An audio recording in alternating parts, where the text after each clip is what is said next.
Oke teman-teman, sekarang kita balik lagi ya ke fungsi absolute. Nah, di sini harus coba saya bakal menjelaskan sesederhana mungkin fungsi absolute itu apa. Jadi secara sederhana, fungsi absolute itu adalah fungsi yang diperuntukkan agar sebuah data itu tidak berpindah teman-teman saat kita menggunakan sebuah rumus ya teman-teman. Jadi kurang lebih seperti itu. Nah, agar lebih mudah memahaminya, di sini saya coba akan praktekkan secara langsung bagaimana fungsi absolut itu. Di sini saya coba ya. Di sini ada contoh penggunaan. Yang pertama di sini diketahui ada data pembelian gula seperti itu. Untuk tanggal 1, 2, dan 3 Desember, kemudian pada tanggal 1 dibeli 10 kilo, tanggal 2 dibeli 30 kilo, tanggal 3 dibeli 49 kilo seperti itu. Nah, di samping juga diketahui bahwasanya harga untuk per kilogramnya gula itu adalah 10.000 teman-teman. Nah, secara logika, teman-teman mungkin sadar ya, kalau cara mencari harganya adalah dengan cara mengkalikan kilogram ini, total yang dibeli, dikalikan dengan harganya teman-teman. Kita coba ya, kita coba untuk tanggal 1, 10 kilo dikali dengan 10.000 per kilonya. Nah, ketemu harga pembeliannya itu adalah 100.000 teman-teman. Nah, tapi yang menjadi masalah adalah ketika saya coba untuk mengcopy rumusnya agar tanggal 2 dan 3 itu juga menghasilkan harga seperti itu, kita coba copy ke bawah, ternyata tidak berfungsi teman-teman. Kenapa tidak berfungsi? Karena ketika saya coba copy rumusnya ke bawah, ternyata memang yang tanggal 2 ini kita memang harapkan kuantitasnya berpindah dari 10 ke 30 ya, tapi ternyata harganya juga turun teman-teman. Seperti itu. Harganya tidak tetap di 10.000. Yang benar adalah 30 kilo kemudian dikali dengan 10.000 seperti itu. Hasilnya maka 300.000 seperti itu. Itu yang benar memang. Jadi bagaimana ketika kemudian data kita berjumlah ratusan, kita copy ke bawah kemudian ternyata harganya tetap turun juga, maka disitulah fungsi dari absolute teman-teman. Seperti apa fungsinya di sini saya coba contohkan ya. Kita hapus dulu, kita coba hapus ya yang ini. Nah, di sini kita coba kalikan ya. Untuk menemukan harga berarti di kilogram 10 kilogram dikalikan dengan 10.000 teman-teman. Nah, agar absolut teman-teman bisa lihat di sini. Di sini saya pilih dulu yang ini ya, yang harganya yang G13. G13 seperti itu. Kemudian saya klik eh, F4 teman-teman. F4. Nah, muncul tanda dolar nih teman-teman. Nah, kalau di laptop teman-teman ataupun di komputer teman-teman itu ketika muncul ketika mengklik F4 kemudian tidak berfungsi absolutnya tidak keluar tanda dolar, teman-teman bisa tahan dulu function tombol Fn ya, tahan dulu tombol Fn kemudian klik F4-nya teman-teman. Jadi nanti bakal muncul absolutnya seperti ini. Jadi saya coba jelaskan sedikit ya fungsi dari absolute ini adalah apa. Jadi di sini ada dua tanda dolar ya. Kalau teman-teman lihat di formula bar nih, di sini ada dua tanda dolar. Itu yang pertama, dolar di depan G, kemudian dolar yang kedua di depan 13. Nah, ini artinya apa nih? Seperti itu. Jadi, artinya di sini adalah kunci di sini fungsinya akan mengunci eh, mengunci data yang kita pilih ini, data harga yang kita pilih ini itu tidak berubah secara secara horizontal dan secara vertikal, teman-teman. Artinya apa? Ketika kita drag rumusnya ke bawah, maka dia akan tetap di nomor di baris 13 teman-teman. Dia nggak akan berubah di sini. Makanya dia kunci di baris 13. Kemudian ketika kita drag ke samping, dia nggak akan berubah posisinya teman-teman. Dia bukan kunci di kolom G. Seperti itu artinya, kurang lebih. Jadi maka dari itu di sini ada dua kunci nih teman-teman. Dia bakal mengunci secara vertikal ataupun secara baris di nomor 13 dan dia akan mengunci secara kolom atau secara horizontal di kolom G teman-teman. Kira-kira kurang lebih seperti itu. Ketika saya enter, nah muncul dia harganya 100. Ketika saya drag ke bawah, dia bakal muncul juga nih harga untuk tanggal 2 dan tanggal 3. Kita coba cek. Nah, di sini benar ya. Jadi untuk tanggal 3 harganya itu diperoleh dari 49 kilo untuk pembelian tanggal 3 dikali dengan harganya. Jadi ini tetap sama ya, posisinya nggak berubah teman-teman. Seperti itu. Kurang lebih itulah fungsi dari absolut. Teman-teman. Di sini di contoh penggunaan kedua ya, di sini ada informasi juga. Di sini upah lembur kosong ya, berwarna biru. Kita perlu isi nih teman-teman. Sini. Supaya lebih gampang, saya coba. Nah, ada kolomnya. Kemudian di sini kan masih kosong nih. Nah, kita ditugaskan untuk mengisi kolom tersebut teman-teman, atau mengisi baris tersebut. Caranya adalah cari. Nah, upah lembur ini diperoleh dari jumlah jam lembur dikali dengan upah lembur per jam, teman-teman. Di sini ada informasinya di bawah, bahwasannya upah lembur per jam itu adalah 15.000. Jadi, kita perlu kalikan sesuai dengan jumlah jam lembur masing-masing pegawai. Caranya gimana? Seperti biasa kita pakai rumus dasar, teman. Berarti jumlah jam lembur dikali dengan eh, biaya untuk lembur per jamnya. Tapi perlu diabsolutkan untuk yang jumlah ini ya, lembur per jamnya, harga untuk lembur per jamnya kita absolutkan, kita klik F4 atau function F4 ya, tergantung komputer teman-teman. Seperti itu. Kita enter, nah muncul ya teman-teman. Nah, yang ini juga yang di bagian jam lembur ini kenapa kita nggak perlu absolut? Karena kalau kita absolut, nanti nilainya bakal sama semua teman-teman ke sini. Bakal sama semua. Jadi 5 jam dikali 15 terus bakal sama nilainya. Jadi yang kita absolutkan hanya yang upah per jamnya teman-teman. Seperti itu. 15 ribunya yang kita perlu absolutkan. Agar ketika kita drag ke bawah, nah dia sesuai nih teman-teman. Jadi untuk Vina dia mendapatkan 8 dikali 15.000. Seperti itu. Itu fungsi absolut sehingga satu data yang kita ambil tuh fungsinya atau posisinya akan tetap teman-teman, nggak berubah kalau teman-teman copy rumusnya ke bawah ataupun ke samping. Kurang lebih seperti itu untuk fungsi absolut ya teman-teman. Kita akan beralih ke fungsi selanjutnya.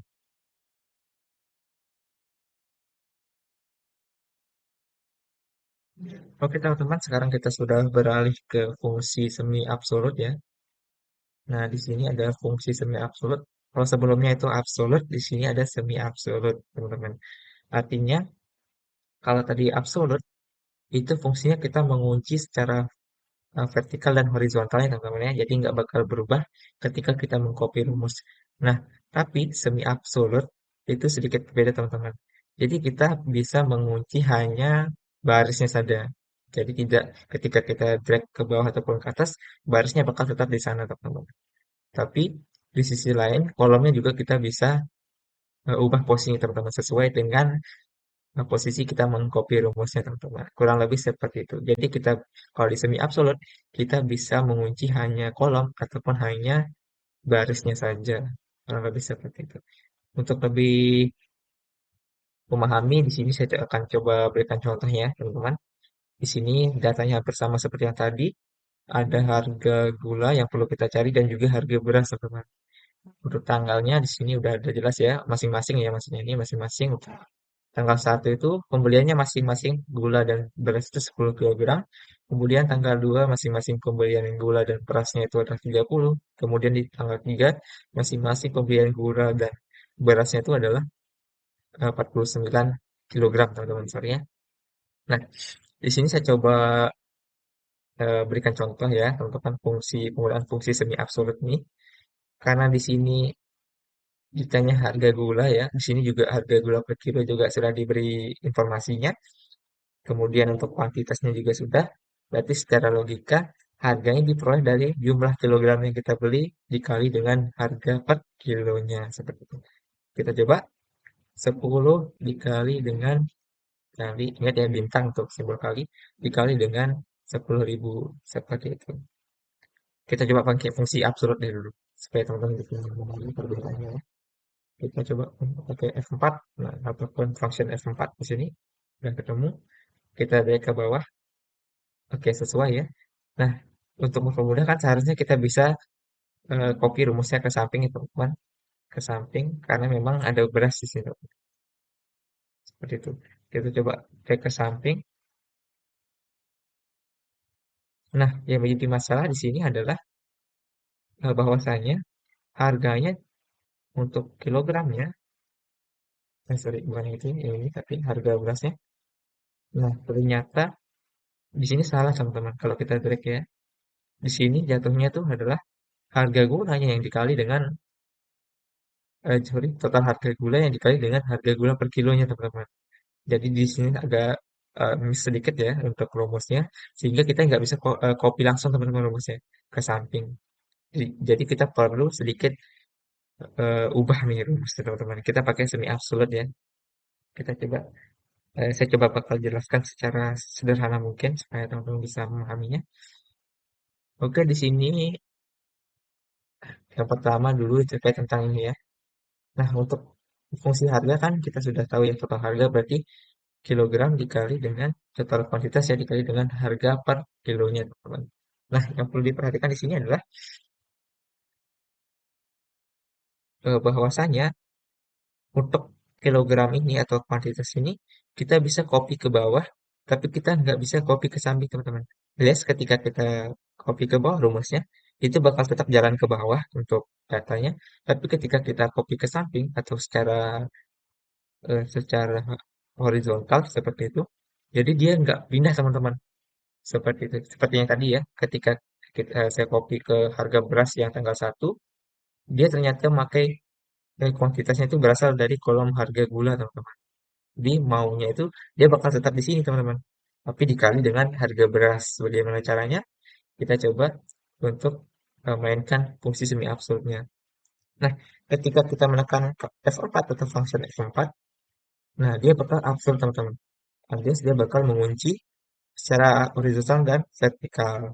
Nah, teman-teman bisa klik lagi F4 atau function F4. Nah, dia di sini C-nya tidak dikunci. Nah, tandanya dikunci dari mana? Lihat di depannya apakah ada dolar atau tidak. Seperti itu. Karena di sini tidak ada dolar di C-nya, berarti di sini yang tidak dikunci justru yang horizontalnya, teman-teman. Ketika kita geser nanti rumusnya ke sini, ke harga beras, justru nanti kuantitas yang kita harapkan 10 kilo ini bakal pindah ke sini, teman-teman. Jadi pakai pengkalinya itu adalah harga gula totalnya, teman-teman. Jadi kita perlu F4 lagi sekali atau function F4. Nah, seperti ini. Jadi di sini ada dolar untuk C. Nah, jadi dia dikunci secara horizontal, teman-teman. Jadi ketika nanti saya copy rumus harga gula ini kemudian saya copy ke harga beras, jadi total kuantitasnya tetap 10, tetap 10 walaupun kita geser, teman-teman. Seperti itu ya. Nah, yang kedua di sini adalah terkait tentang harganya, teman-teman. Nah, untuk harga kan kita tadi pakai absolut ya. Kita pakai absolut F4. Nah, tapi sayangnya ketika kita coba tadi copy ke harga beras dari rumus harga gula ini, ternyata harganya tetap di sini, teman-teman. Harganya tetap di harga gula per kilo. Bagaimana caranya ketika kita copy ke samping, kemudian pindah harganya ke harga beras, berarti kita perlu semi absolutkan barisnya saja, teman-teman. Tapi untuk kolomnya, kita bebaskan seperti itu. Maka kita klik lagi function F4 atau F4. Nah, di sini yang barisnya atau dolar 15 ini kan menunjukkan baris nih. Nah, secara baris dia sudah terkunci, teman-teman. Artinya ketika kita drag ke bawah, dia bakal sama terus harganya. Tapi ketika di sini kan tidak ada dolar nih di depan hanya. Berarti dia tidak dikunci secara horizontal. Alias ketika kita copy nanti datanya dari sini ke sini, berarti harga yang sebelumnya dipakai itu harga gula, kemudian pindah ke harga beras. Ini ya rumusnya kita coba contohin ya. Nah, ini sama nih, teman-teman.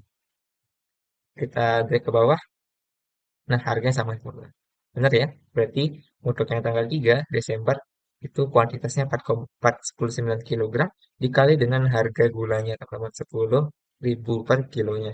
Kemudian kita coba copy ke samping nih, teman-teman. Ke samping. Nah, beda ya teman-teman. Di sini harga tanggal 1 harga berasnya itu diambil dari kuantitas 10 kilogram dikali dengan harga berasnya, teman-teman. Seperti itu.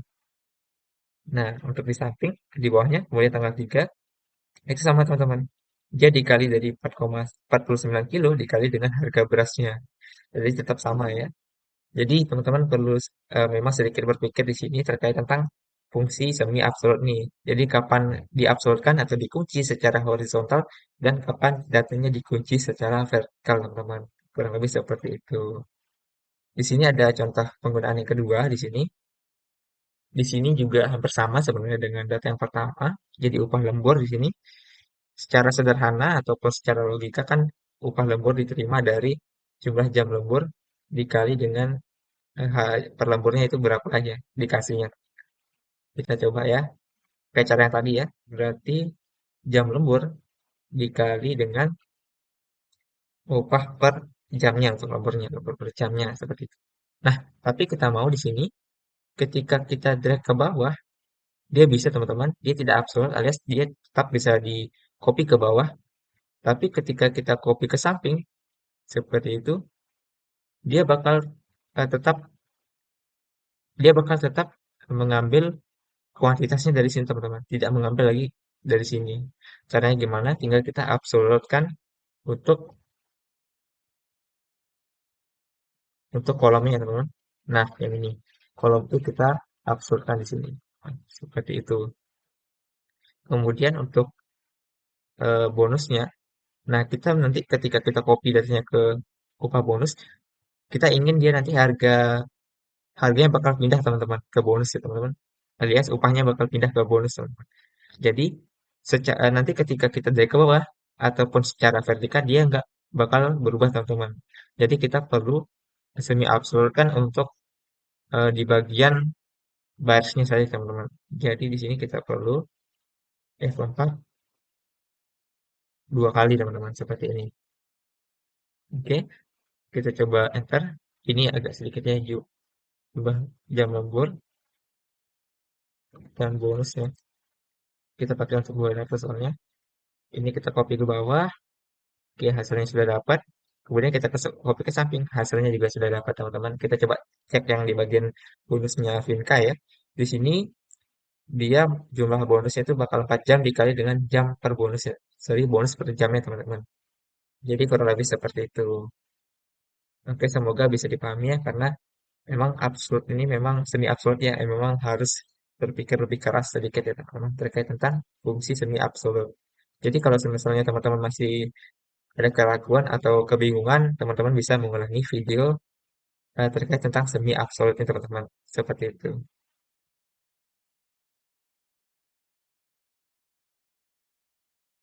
Oke teman-teman, sekarang kita lanjut ke rumus average ya, atau dalam bahasa Indonesia itu artinya rata-rata. Nah, pasti teman-teman sudah tahu lah ya dari artinya bahwasannya rumus ini digunakan untuk mencari nilai rata-rata dari data yang ada, teman-teman. Seperti itu.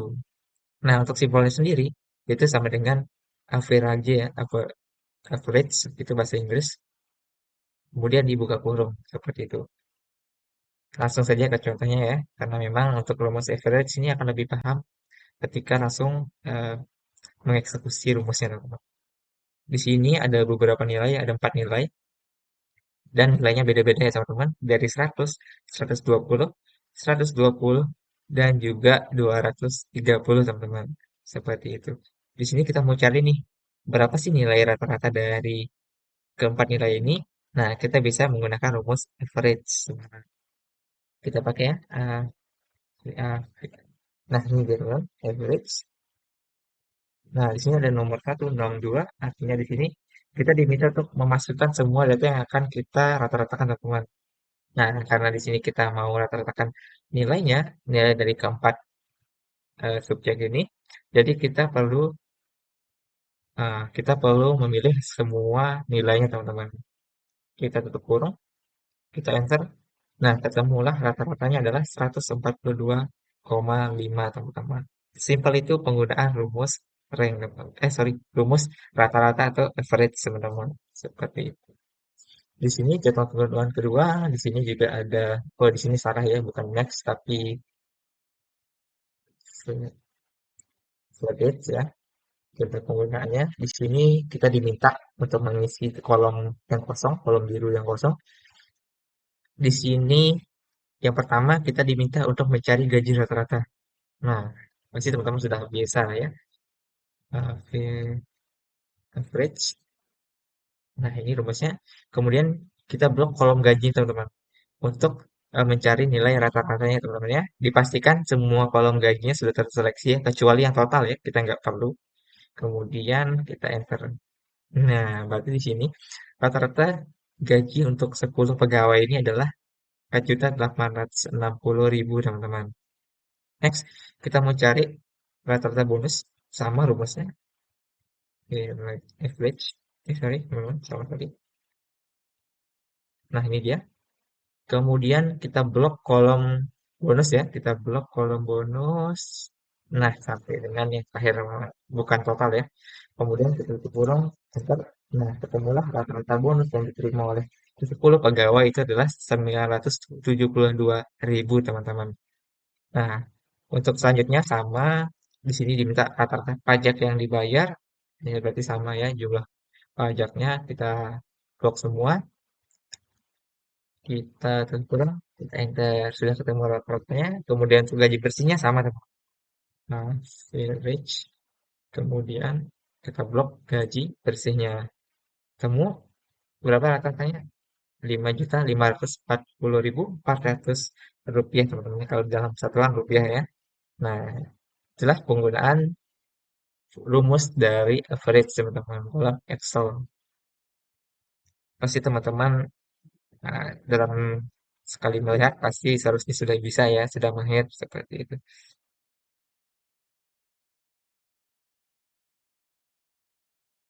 Oke, selanjutnya sekarang adalah rumus average if. Nah, teman-teman pasti sudah bisa menebak fungsinya itu apa. Jadi fungsinya itu adalah untuk mencari nilai rata-rata dengan kriteria yang kita inginkan, teman-teman. Tuh, jadi di sini khusus untuk average if itu hanya satu kriteria ya, teman-teman. Nanti untuk misalkan untuk rata-rata dengan dua kriteria atau lebih, nanti beda lagi rumusnya. Seperti itu. Jadi itu yang perlu dipahami terlebih dahulu. Nah, di sini ada contoh juga untuk lebih mudah memahaminya.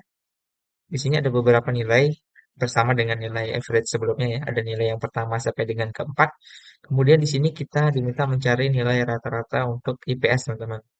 Nah, jadi di sini kita perlu mencari nilai rata-rata dengan kriteria bahwa mata ujiannya itu berasal dari mata ujian IPS, teman-teman. Kurang lebih seperti itu.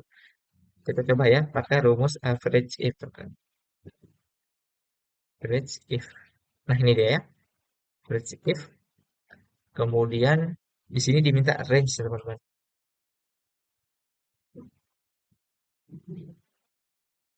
Di sini diminta range. Range itu adalah di sini adalah area yang bakal kita uji apakah dia berasal dari IPS atau enggak, teman-teman. Mata ujiannya. Jadi kita perlu blok dulu yang ini, teman-teman. Nah, kemudian yang kedua, kita diminta memasukkan kriteria dari range sebelumnya, teman-teman. Jadi range sebelumnya itu kan ada beberapa mata ujian tuh. Nah, kita bakal pilih kriteria yang sesuai dengan permintaan, di mana diminta adalah IPS, teman-teman. IPS ya, bukan IPS. IPS. Kemudian kita titik koma lagi. Nah, di sini diminta adalah area yang bakal kita rata-ratakan, teman-teman. Untuk nilainya, kita pilih yang nilai ya, teman-teman. Yang nilai di sini. Kemudian kita tutup kurung, enter. Nah, ketemulah nilai rata-rata untuk mata ujian IPS itu adalah 175, teman-teman. Jadi seperti itu. Misalnya diminta IPA, seperti ini, diminta data IPA, maka kita perlu mengubah kriterianya ya, teman-teman. Karena sebelumnya kita sudah memilih area range-nya yang sama, teman-teman. Jadi nanti kita bakal seleksi untuk mata ujian yang berasal dari IPA. Kita enter. Nah, ketemulah nilai rata-rata untuk mata ujian IPA itu adalah 110, teman-teman. Kurang lebih seperti itu penggunaannya untuk average if. Nah, di bawah di sini ada juga contoh penggunaan kedua. Di sini ada beberapa, di sini masih salah ya. Sorry. Di sini adalah sorry. Nah, seperti itu. Di sini kita diminta untuk menyelesaikan beberapa persoalan, teman-teman. Yang kemudian kita isi datanya di kolom kosong biru ini, teman-teman. Yang pertama, nilai rata-rata gaji manajer. Nah, kalau gini kan teman-teman agak agak repot ya untuk menghitung satu-satu. Jadi kita perlu menggunakan rumus average gitu. Karena di sini kriterianya cuma satu ya, yaitu gajinya harus berasal dari manajer atau diperuntukkan untuk manajer, teman-teman. Kita pakai average, kemudian if. Nah, ini ya disambung. Kemudian range-nya, nah di sini range yang bakal dipilih adalah area yang bakal kita cari kriterianya teman-teman. Di sini ya. Kemudian titik koma, kriterianya adalah dia jabatannya itu sebagai manajer teman-teman. Jadi kita ketik manajer atau teman-teman juga bisa klik manajer di sini sama saja karena di sini nilainya adalah manajer seperti itu. Kemudian titik koma average range-nya berarti kita mau cari rata gaji ya teman, rata-rata gaji. Berarti kita pilih area gaji teman-teman yang bakal kita rata-ratakan untuk gaji seorang manajer ya teman-teman. Seperti itu. Kita tutup kurung, kita enter. Nah, ketemulah gaji rata-rata untuk seorang manajer itu adalah 4.850.000 teman-teman. Seperti itu. Next, di sini ada rata-rata bonus pegawai. Rumusnya sama, average if itu. Range-nya di sini adalah area yang bakal kita cari kriterianya sesuai dengan keinginan kita teman-teman. Karena di sini adalah kriterianya itu hanya satu, yaitu gajinya berasal dari pegawai, maka kita pilih kolom jabatan teman-teman. Kolom jabatan karena kita mau cari yang berasal dari pegawai seperti itu. Bisa teman-teman, ini kriterianya bisa teman-teman pilih pegawai, kan sama ya, di sini pegawai juga sama saja. Berarti di sini kita kriterianya pegawai seperti itu. Atau bisa ketik manual, bisa juga pegawai seperti itu. Yang penting kalau kita ketik manual, saya ingatkan lagi wajib ada tanda petik di awal dan di akhir katanya teman-teman. Selanjutnya di average range atau area yang bakal kita rata-ratakan, karena di sini dimintanya bonus, ya berarti kita pilih kolom bonus teman-teman. Kita pilih kolom bonus, kita tutup kurung, kita enter. Nah, ketemulah untuk gaji pegawai rata-rata itu sekian teman-teman ya. Sorry, gaji bonus untuk pegawai itu sekian. Angkanya emang eh, tidak cantik ya. Kita lanjut untuk rata-rata pajak yang dibayar oleh OB. Nah, berarti ini sama saja, yaitu kriterianya cuma satu ya. Range-nya biasanya kita pilih dari jabatan karena memang kriterianya dari jabatan ya. Terus kemudian kriterianya adalah seorang OB. Kemudian average range-nya karena diminta rata-rata pajak, berarti kita blok kolom pajak teman-teman ya. Kolom pajak kita tutup kurung, kita enter. Nah, seperti itu ya. Selanjutnya rata-rata gaji bersih pegawai. Nah, seperti tadi hampir sama. Average. Di sini kita sorry bukan average ya, pakai average if. Nah, ini dia.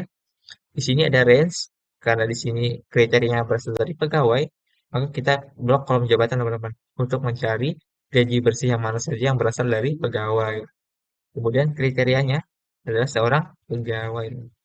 Jadi nanti kita bakal pilih dari jabatan yang ada di sini yang mana saja mana saja sebagai pegawai. Kemudian kita rata-ratakan gaji bersihnya teman-teman.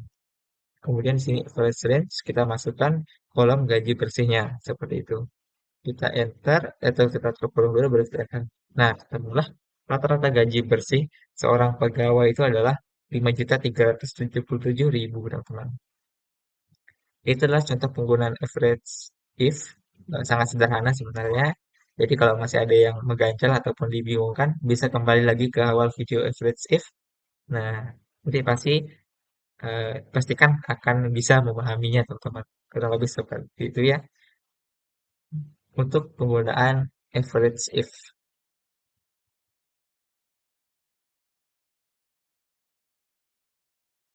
Yaitu average ifs. Nah, di sini ada S-nya teman-teman ya. Jadi hampir sama dengan yang ada S sebelumnya itu berarti di sini untuk rata-ratanya yang akan kita dapatkan itu adalah dengan menseleksi dari dua kriteria atau lebih teman-teman. Seperti itu.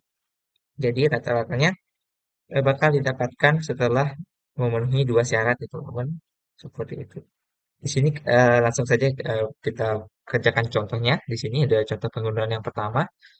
Yaitu di sini ada nilai yang sama seperti yang tadi, kemudian di sini ada permintaan nih. Kita diminta untuk mencari nilai rata-rata dari mata ujian IPA dengan nilai lebih dari 90. Jadi di sini ada dua kriteria. Yang pertama, yaitu nilainya harus dari mata ujian IPA, kemudian yang nilainya harus di atas 90. Jadi kalau misalnya nilainya kurang dari 90, maka dia tidak masuk perhitungan rata-rata teman-teman. Kira-kira kurang lebih seperti itu.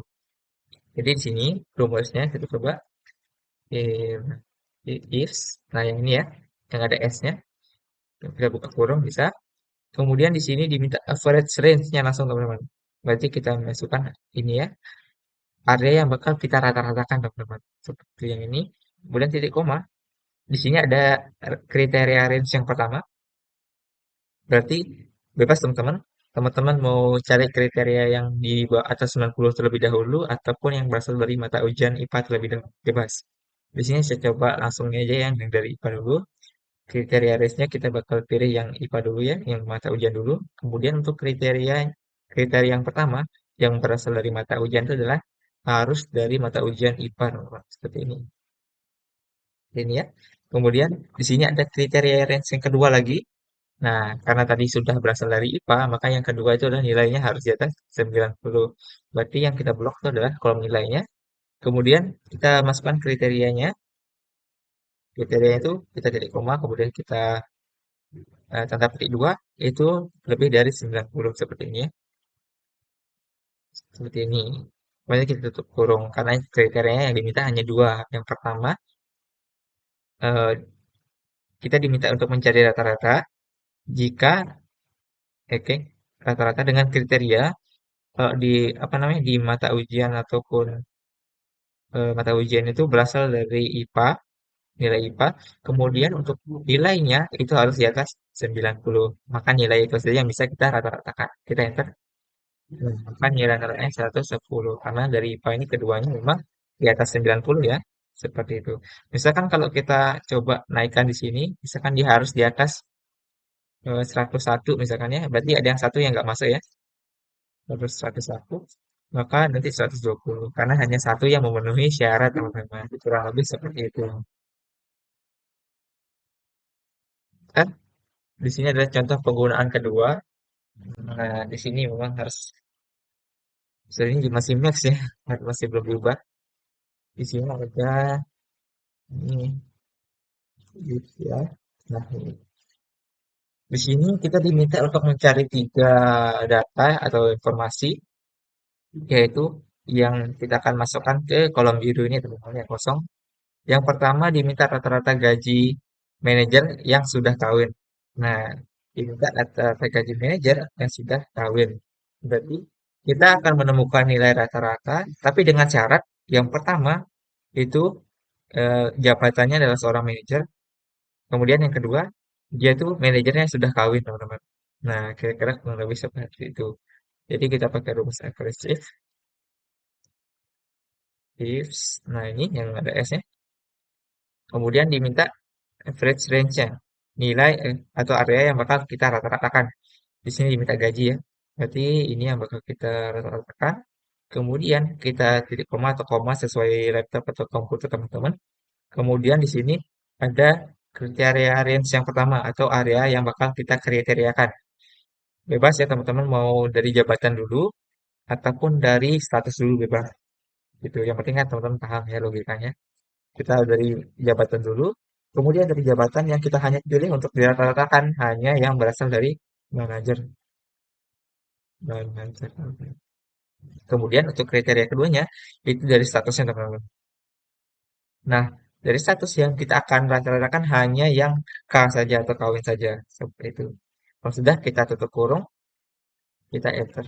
Nah, di sini rata-rata gaji manajer yang kawin 5.200.000. Kita lihat di sini. Ini manajer ya, tapi dia tidak kawin maka tidak masuk. Kemudian manajernya hanya lagi satu, 5.200.000 karena statusnya K dan juga dia seorang manajer teman-teman. Yang memenuhi syarat itu cuma satu ya, yang 5.200.000 saja. Selanjutnya di sini ada rata-rata bonus pegawai yang tidak kawin ya. Di sini TK, maka di sini rata-rata bonus pegawai yang tidak kawin. Berarti di sini ada dua kriteria. Yang pertama, kita bakal cari rata-rata nilai bonus jika dia itu pegawai. Jika dia itu seorang pegawai, masuk ke dalam seorang pegawai, dan dia masuk dalam status tidak kawin, teman-teman. Seperti itu ya. Masuk ke dalam status tidak kawin. Kita coba cek lagi pakai rumus average if. Nah, ini kriteria range-nya, nilai yang bakal kita rata-ratakan atau areanya. Berarti bonusnya, teman-teman. Bonusnya, kemudian kita titik koma atau koma. Kriteria range yang pertama, teman-teman bisa pakai jabatan dulu ataupun juga statusnya boleh. Kita pakai jabatan dulu ya. Nah, jabatannya bakal kita ratakan untuk bonusnya itu adalah seorang pegawai, teman-teman ya. Pegawai. Kalau dia bukan pegawai, dia nggak bakal masuk ke perhitungan.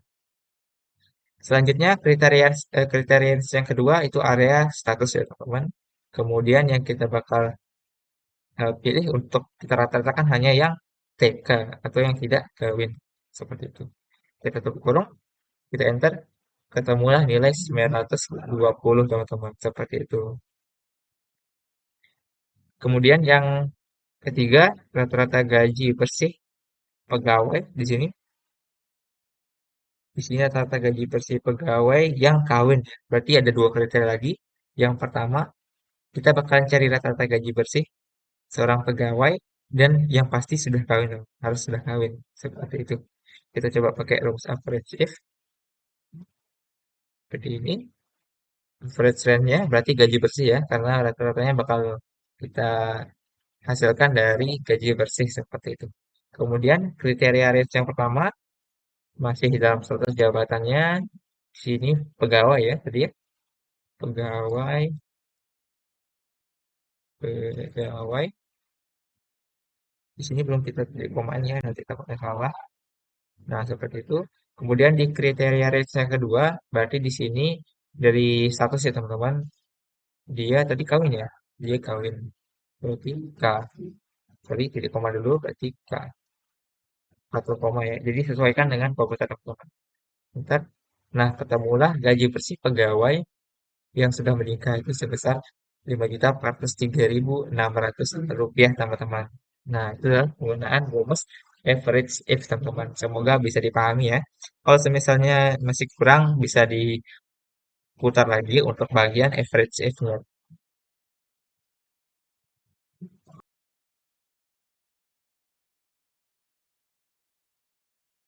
Oke, selanjutnya kita akan beralih ke rumus yang berkaitan dengan teks ya teman-teman. Tapi di sini memang rumus ini sering berkaitan dengan keuangan ya teman-teman. Sering digunakan seperti itu. Nah, di sini sebenarnya ada tiga rumus yang berkaitan dengan teks. Yang pertama di sini ada left. Nah, di sini ada rumus left ini adalah rumus yang digunakan untuk mengambil huruf ataupun karakter dari satu kata ataupun satu sel itu dari yang berasal dari bagian kirinya teman-teman. Sesuai dengan rumusnya ya. Jadi langsung saja ke contohnya supaya lebih paham gitu terkait tentang bagaimana sih rumus left ini. Kita coba ya. Untuk simbolnya seperti namanya, rumus left. Left. Nah, yang ini ya. Oke. Nah, ini left. Rumus left. Nah, ini ya. Di sini diminta kita memasukkan teks yang bakal kita pilih ininya, teman-teman. Kita pilih atau kita potong karakternya. Ini kita coba kata akuntansi ini.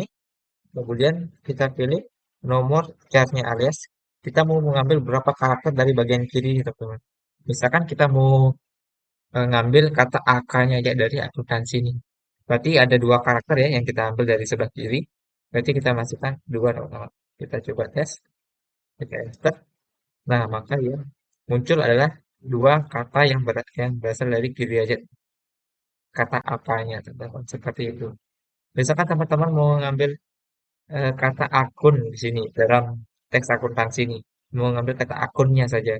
Berarti teman-teman pakai rumus left yang sama. Kemudian teman-teman klik dulu kata akuntansinya, kemudian teman-teman menghitung, teman-teman mengambil beberapa karakter dari bagian kiri. Nah, seperti itu. Misalkan kata akun, berarti ada satu untuk A, dua untuk A, tiga untuk U, empat untuk N ya. Berarti ada empat karakter yang teman-teman bakal ambil. Belum bakal jadi akun, teman-teman. Seperti itu. Memang kelihatannya sangat sederhana ya, teman-teman. Pasti seharusnya bisa lah ya, langsung dipraktekkan. Nah, tapi memang rumus ini itu biasanya digunakan untuk pengkodean teman-teman. Jadi beberapa rumus dan beberapa informasi keuangan tuh kadang bersifat kode teman-teman. Nah, jadi itulah fungsinya eh, rumus kata ini atau rumus teks ini teman-teman. kadang berfungsi di bagian itu. Dan fungsinya bisa dibilang cukup vital ya teman-teman, jadi harus dipahami penggunaannya. Seperti itu ya. Jadi simpelnya itu. Untuk les kita perlu dua informasi. Yang pertama itu kita mau informasi katanya teman-teman. Kata yang bakal kita potong ya. Nah, kemudian yang kedua itu adalah jumlah karakter yang kita potong dari sebelah kiri. Nah, itu untuk rumus left. Lanjut di penggunaan kedua, di sini ada contohnya, di sini ada nama, kemudian ada jabatan ya. Kemudian ada nama, ada jabatan. Nah, di sini saya ingin mengambil satu ataupun inisial aja deh. Saya mengambil inisial dari nama dan juga dari jabatannya. Jadi kata pertama dari sebelah kiri itu yang bakal diambil. Itu kita ngambil inisialnya. Berarti kita pakai left, kemudian kita klik yang pertama, kemudian satu di mana, karena kita mengambil satu karakter dari kiri seperti itu. Berarti sudah ketemu ya inisial namanya, kemudian inisial sorry. Kemudian jabatan kita pilih di sini manajer jabatannya. Kemudian kita live dulu rumus live. Kita pilih teksnya manajer. Kemudian kita pilih satu karena mau ngambil inisial aja. Nah, ya. Berarti sudah ketemu ya. Inisialnya A berarti jabatannya sebagai M atau sebagai manajer. Kurang lebih seperti itu. Kalau kita misalkan mau ngambil tiga karakter dari kiri untuk masing-masing nama, itu tinggal kita ubah aja tuh, jadi tiga. Nah, udah dapat ya. Nah, seperti itu. Kemudian kita copy ke bawah. Kita sudah ngambil tiga karakter. Jadi sangat sederhana sebenarnya fungsi left ini teman-teman. Jadi bisa dikembangkan lagi. Itu ya untuk fungsi teks yang pertama.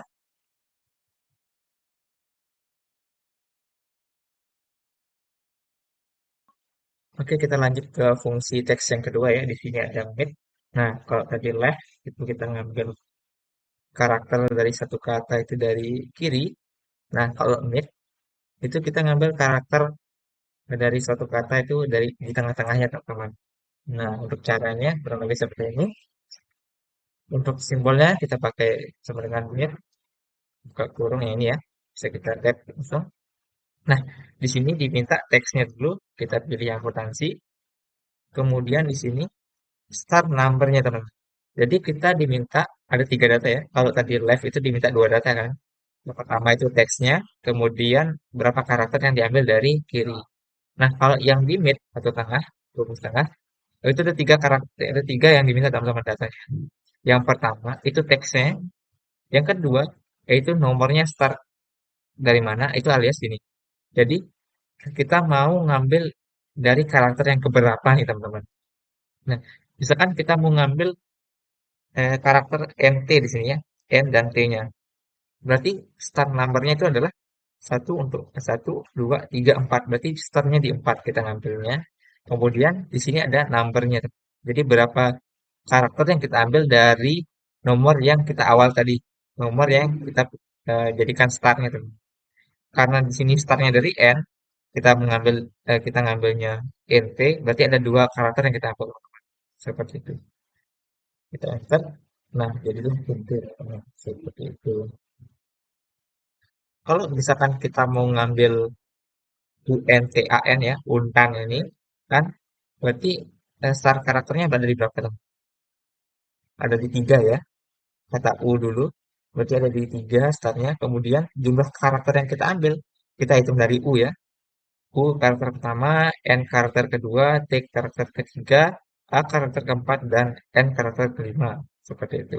Jadi kita enter, ketemulah untan teman-teman. Itu contoh yang pertama ya, penggunaannya sangat simpel sebenarnya untuk rumus teks ini, teks yang kedua ya.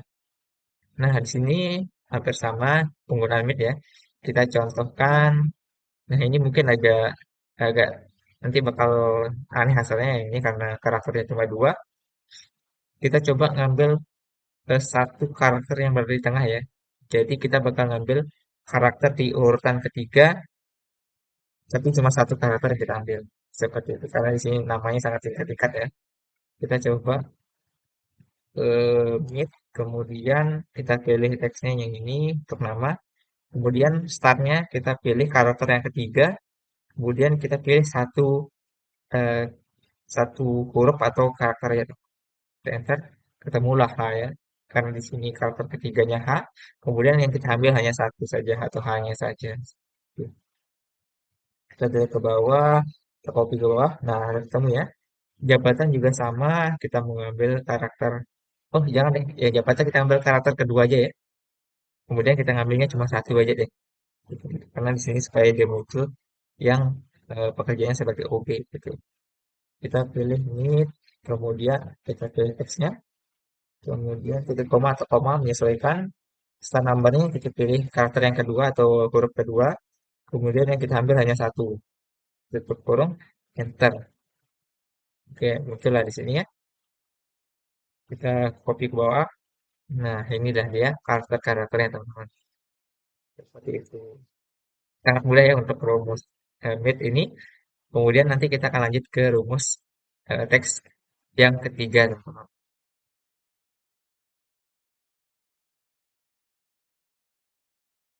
Nah, sekarang kita mempelajari rumus teks yang terakhir ya.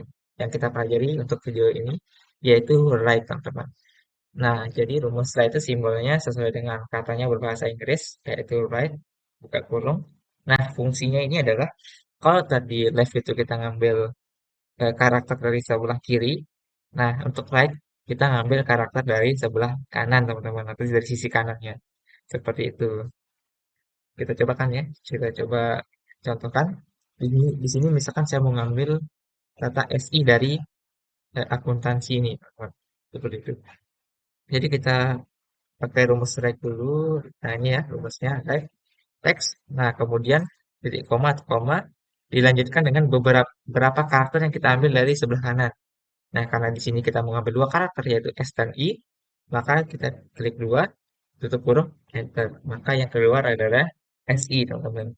Misalnya kita mau ngambil tansinya di sini, TANSI gitu, maka di sini kita ngambil 5 karakter dari sebelah kanan gitu. Kita coba 5 karakter. Nah, hasilnya adalah tansi, teman-teman. Seperti itu ya. Nah, di sini ada juga contoh penggunaan kedua untuk write. Nah, misalkan saya mengambil dua karakter deh untuk nama dan jabatan saya mengambil dua karakter masing-masing dari kanan. Gampang teman-teman. Caranya right. Nah ini kemudian kita pilih teksnya untuk nama, kemudian kita pilih koma, kemudian kita pilih dua ya karena kita mengambil dua karakter atau dua huruf dari sisi kanan. Ya, ntar, nah muncul ya I dan M gitu. I dan M seperti itu. Kita pilih ke bawah. Kemudian untuk jabatan juga sama, kita ambil dua aja deh ya. Kita contohkan di sini, right, kemudian kita klik jabatan sebagai teksnya, kemudian kita di koma, kemudian kita ambil dua karakter dari sisi kanan, teman-teman. Enter. Nah, ketemu ya jabatannya di sini ER untuk manajer, nah, I untuk pegawai, sesuai ya, OB. Nah, seperti itu, teman-teman. Sangat simpel untuk penggunaan rumus right, seperti itu, teman-teman ya. Semoga bisa dipahami.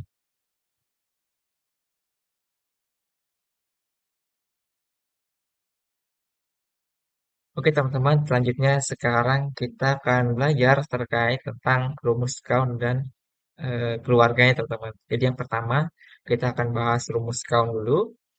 Nah untuk rumusnya itu simbolnya seperti ini, sama dengan kemudian count buka kurung seperti itu ya.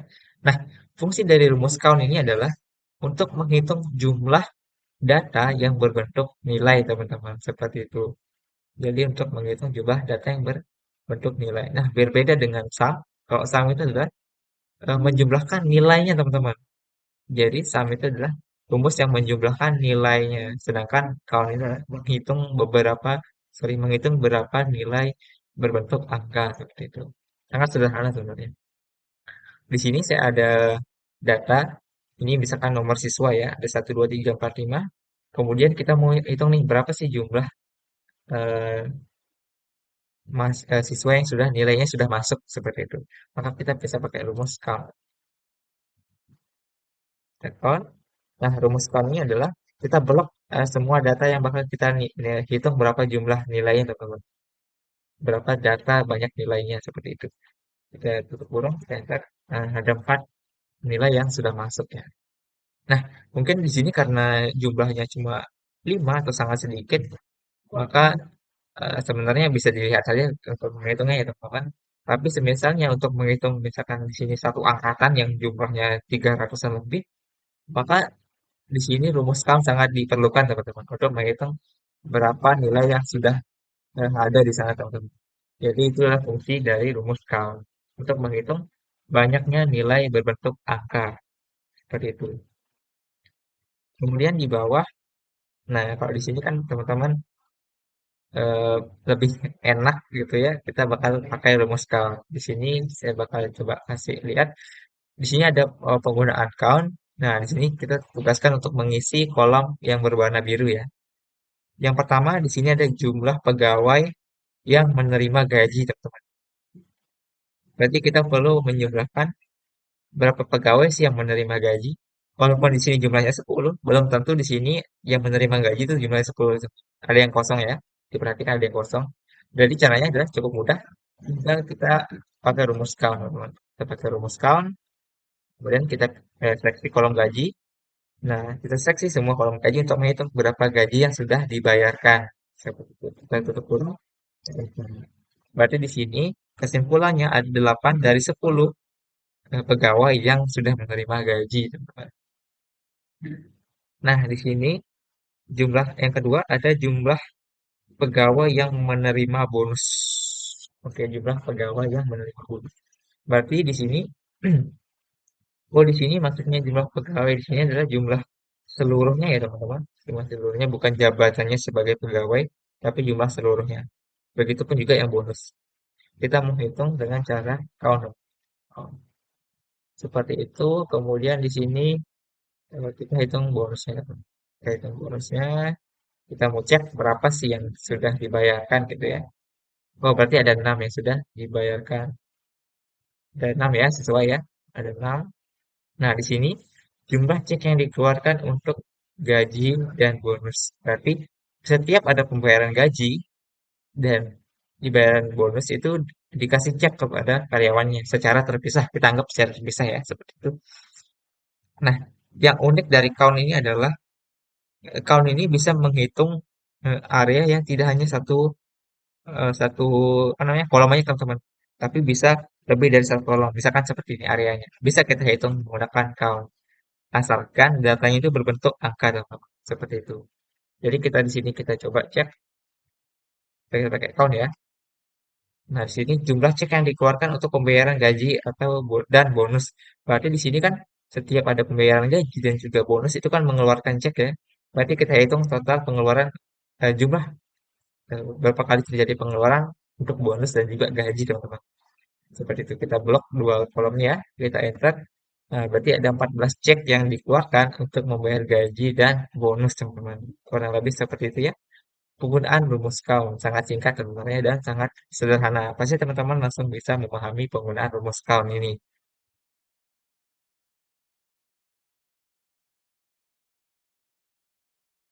Oke, teman-teman, kita lanjut ke count if ya, sebagai rumus yang kedua dari keluarga count. Seperti itu. Nah, di sini rumus count if itu dilambangkan dengan sama dengan count if buka kurung, teman-teman. Nah, fungsinya rumus count if ini adalah untuk menghitung banyaknya data berbentuk nilai dengan kriteria tertentu, teman-teman. Contohnya apa? Langsung kita praktekkan ya, supaya lebih jelas. Ya. Jadi di sini ada beberapa nilai, mulai dari 34, 53, 23, dan 56. Nah, kemudian semisalnya saya ingin em, saya mengetahui berapa sih jumlah nilai dengan syarat dia lebih besar dari 30, teman-teman. Nah, kita bisa pakai rumus count if. Count if yang ini ya, count if yang atas yang tanpa S. Kemudian di sini diminta range-nya, teman-teman. Jadi di sini diminta range-nya, maka kita masukkan area yang ada nilainya, teman-teman. Total semua, maksudnya area yang bakal kita cek berapa sih jumlah yang melebihi 30. Kemudian titik koma atau koma menurut laptop teman-teman. Kemudian kriterianya adalah lebih dari 30 teman-teman. Lebih dari 30. Jadi kita tutup kurung, kita enter. Nah, dari sini kita dapatkan informasi bahwasanya jumlah banyaknya data nilai yang lebih dari 30 itu adalah 3 teman-teman. Kalau misalnya di sini kita ubah, saya mau tahu nih berapa sih jumlah banyaknya nilai yang lebih dari 40 misalkan. Kita enter, maka jumlah yang memenuhi itu adalah 2. Jadi dua lainnya itu tidak memenuhi lebih dari 40. Seperti itu ya. Next di sini ada contoh yang kedua. Di sini ada yang pertama, kita harus cari dulu dan kita mengisi kolom kosong yang berwarna biru ya. Yang pertama adalah jumlah karyawan yang menerima gaji lebih dari 5 juta. Nah, berarti kita bisa pakai rumus count if nih teman-teman. Maka di sini count if. Nah, atas ya. Range, berarti kita di sini milih gaji karyawan. Gaji karyawan. Kemudian dari gaji karyawan ini, kita hanya akan menghitung dengan kriteria lebih dari 5 juta, teman-teman. Tanpa titik koma ya, 5 juta. Jangan lupa ada tanda petik dua, kemudian tutup kurung, enter. Sorry teman-teman. Ini harusnya dia di dalam ya. Di dalam titik duanya itu baru lebih dari. Nah, maka jumlahnya 4 ya, teman. Kalau di sini teman-teman lihat, ada 5 ya, yang di angka 5 jutaan ya. Nah, yang satu ini nggak masuk kan teman-teman. Karena tadi kita mintanya itu adalah di atas 5 juta teman-teman. Kalau misalnya kita ubah perintahnya, misalkan jumlah karyawan yang menerima gaji lebih dari sama dengan 5 juta alias 5 jutanya bakal termasuk, kita coba tahu ya. Misalkan count if, kemudian kita blok kolom gajinya, kemudian kriterianya adalah lebih dari sama dengan 5 juta. Maka 5 juta, kalau ada gaji yang 5 juta maka masuk perhitungan aku. Betul? Maka jumlahnya 5 ya. Tapi karena di sini diminta lebih dari 5 juta, maka yang 5 juta ini nggak terhitung teman-teman. Seperti itu. Ya, next. Di sini adalah jumlah karyawan yang menerima bonus lebih dari 1 juta. Maka kita pakai count if lagi. If kemudian range-nya maka kita pilih area bonus ya yang akan kita uji berapa jumlah nilai yang lebih dari 1 juta. Di sini kriterianya kita masukkan lebih dari 1 juta teman-teman. Ini titik-titik dua kurung kita enter. Nah, maka jumlah yang lebih dari 1 juta bonusnya itu adalah 2 karyawan teman-teman. Di sini 1 juta lagi-lagi nggak masuk ya karena dia posisinya sama dengan 1 juta, tidak lebih dari 1 juta teman-teman. Seperti itu. Yang ketiga, kita diminta mencari jumlah karyawan yang membayar pajak kurang dari 300. Nah, ini kalau ini yang kurang ya. Kalau yang sebelumnya kan lebih. Kita pakai count if sama. Count if. Kemudian kita pilih kriteria atau range-nya, sorry, range-nya itu di area pajak ya teman. Kita blok area pajaknya, kita pilih. Kemudian kriterianya untuk area pajak ini yang kita akan jumlahkan tuh hanyalah yang kurang dari 300 ya, 300.000. Nah, yang ini. Kita titik ketik dulu, jangan lupa sebelum masuk teks, klik kemudian tutup kurung enter. Nah, di sini maka jumlah karyawan yang membayar pajak kurang dari 300.000 adalah 5 orang. Satu, kita hitung satu, dua, tiga, empat, lima, teman-teman. Ini nggak masuk ya karena pas di 300.000 teman-teman. Misalnya dia kurang baru dihitung. Itu adalah penggunaan rumus dari count if pada Excel. Semoga bisa dipahami ya teman-teman.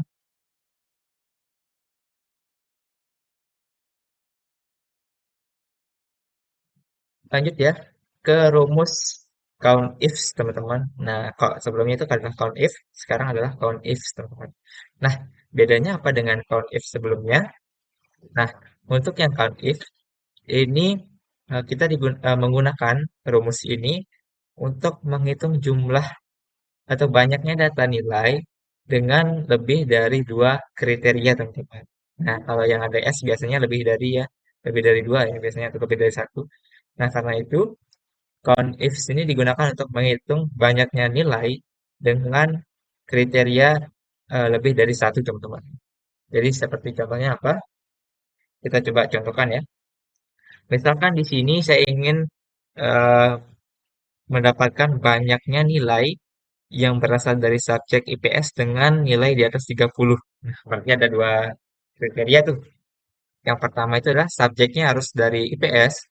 Yang kedua tuh nilainya harus di atas 30 ya teman-teman. Kurang lebih seperti. Kita coba contohnya ya. Kita coba contohkan count ifs, sorry, count ifs. Nah, yang ini ya. Kemudian kriteria range yang pertama itu yang ini. Yang pertama kita pilih nilainya dulu. Nilainya ini kemudian kita titik koma. Nah, kriteria terhadap nilai area ini adalah dia harus lebih dari, sorry kita petik dulu, dia harus lebih dari misalkan 30 ya, misalkan 30. Kemudian ada kriteria range yang kedua nih, kita pilih yang subjeknya teman-teman, karena kita mau tahu yang berasal dari IPS saja teman-teman ya. Kemudian kriteria range-nya yang sudah kita pilih di subjek. Kemudian kriteria untuk yang kedua itu adalah berasal dari IPS saja, IPS ya, itu kurung enter. Nah, ketahuan ya. Berarti jumlah nilai yang berasal dari IPS kemudian di atas nilainya itu berada di atas 30 hanya satu. Yang ini aja ya teman-teman. Seperti itu. Kalau misalkan kita ubah nilainya di atas 20, maka ada dua. Ada dua yang memenuhi syaratnya teman-teman. Seperti itu ya. Prosesnya mudah dipahami karena count ifs ini adalah hanya penambahan kriteria dari count if sebelumnya. Kalau count if sebelumnya itu hanya satu kriteria, sedangkan yang count ifs ini Anda bisa menerima dua atau lebih kriteria. Lebih seperti itu. Kita lanjut ke penggunaan kedua ya, seharusnya bisa dipahami untuk penggunaannya. Memang eh, untuk menggunakan ini harus eh, bisa memahami ya untuk perintahnya seperti apa, keinginan kita juga seperti apa, sehingga kita hanya perlu menuangkannya dalam bentuk rumus teman-teman. Kurang lebih seperti itu. Oke, di sini kita diminta untuk mengisi data kosong berwarna biru ini dengan beberapa pertanyaan ya. Yang pertama itu jumlah manajer yang menerima gaji lebih dari 5 juta ya, teman. Berarti ada dua kriteria di sini. Yang pertama itu dia adalah jabatannya sebagai manajer. Kemudian yang kedua itu adalah gajinya lebih dari 5 juta, teman. Seperti itu. Berarti kita pakai rumus count if di sini, count if. Nah, di sini kriteria range-nya berarti kita pilih gaji dulu yang pertama ya, supaya lebih enak. Nah, dari area gaji ini kita mau seleksi dulu yang hanya lebih dari 5 juta. Lebih dari 5, kita pakai putih dulu, lebih dari 5 juta. Lebih dari 5 juta. Nah, kemudian kita dari koma atau koma. Kemudian di sini ada kriteria lagi yang kedua, teman-teman, yaitu dari jabatannya. Kita blok dulu kolom jabatan. Kemudian kita pilih kriteria yang berasal dari manajer aja, teman-teman. Kamu hitung, kita kan sudah menghitung nih, menyortir lah ya, gaji-gaji yang lebih dari 5 juta. Kemudian dari gaji-gaji yang lebih 5 juta tersebut, kita sortir lagi nih, yang mana sih yang berasal dari manajer. Kalau sudah ada yang berasal dari manajer, maka kita jumlahkan jumlah manajer tersebut. Kira-kira kurang lebih logikanya seperti itu ya teman-teman. Manajer, manajer people, enter. Nah, hanya ada satu ya teman-teman yang lebih dari 5 juta untuk manajer teman-teman. Kurang lebih seperti itu ya logikanya. Nah, selanjutnya yang kedua ada jumlah pegawai yang menerima bonus lebih dari 1 juta. Kita pakai rumus yang sama. Kita pakai count if S. Nah, seperti itu. Kemudian kriteria yang pertama kita mulai dari bonus saja ya supaya lebih enak mulainya. Bonus. Kemudian kriteria yang bonus yang kita sortir yang pertama itu atau kriteria yang kita itu adalah lebih dari 1 juta untuk bonusnya. Di 1 juta. Kemudian kita kriteriakan lagi yang berasal dari pegawai saja teman-teman. Berarti kita blok dengan kolom jabatan. Kemudian titik koma, kemudian kita pilih yang pegawai sebagai kriterianya. Seperti itu, titik koma, enter. Berarti ada nol teman-teman dari pegawai teman-teman ya. Kita coba cek benar nggak sih nol yang di atas 1 juta bonusnya. Ternyata benar ya, nggak ada pegawai yang menerima bonus di atas 1 juta. Kalau misalnya kita ubah sedikit di atas 800, ada nggak ya? 800 ribu. Ternyata ada teman-teman. Hanya dua ya teman di atas 800. ribu teman-teman. Kurang lebih seperti itu ya. Next, di sini ada jumlah OB yang membayar pajak kurang dari 300.000 teman-teman. Berarti ada dua kriteria lagi ya. Jadi yang pertama, jabatannya sebagai OB. Yang kedua, pajaknya itu adalah kurang dari 300.000 teman-teman. Berarti kita pakai CONIF lagi, CONIF ya, CONIF. Kemudian kriteria pertama, pajaknya itu harus kurang dari 300.000. Berarti kriteria range yang pertama kita pilih area pajaknya. Kemudian di kriteria di area pajak itu adalah kurang dari 300.000 ya. Berarti 300.000, kurang dari 300.000. Kemudian kita kriteria range yang kedua lagi, itu adalah dari jabatannya teman-teman. Jabatannya itu adalah, lalu kita ke kriterianya sebagai OB. Seperti itu ya. Cara logika, di sini kita akan menambahkan jumlah pajak yang kurang dari 200.000, kurang dari 300.000 yang berasal dari OB, teman-teman. Kurang lebih seperti itu logikanya ya. Nah, berarti hanya satu OB yang membayar pajak kurang dari 300.000 ya, teman. Sebentar kita cek lagi. Kurang, oh sorry, lebih dari 300.000 ya. Ini salah tandanya, teman-teman. Ini harusnya kurang ya. Nah, seharusnya nol, teman-teman. Karena kedua OB di sini membayar lebih dari 300.000 ya. Nah, seharusnya nol. Seperti itu. Sangat mudah ya. Semoga bisa dipahami untuk penggunaan koneksi ini, teman-teman. Kalau misalnya masih ada yang kurang ataupun sulit dipahami, bisa langsung mengulang ya video terkait tentang koneksi ini, teman-teman.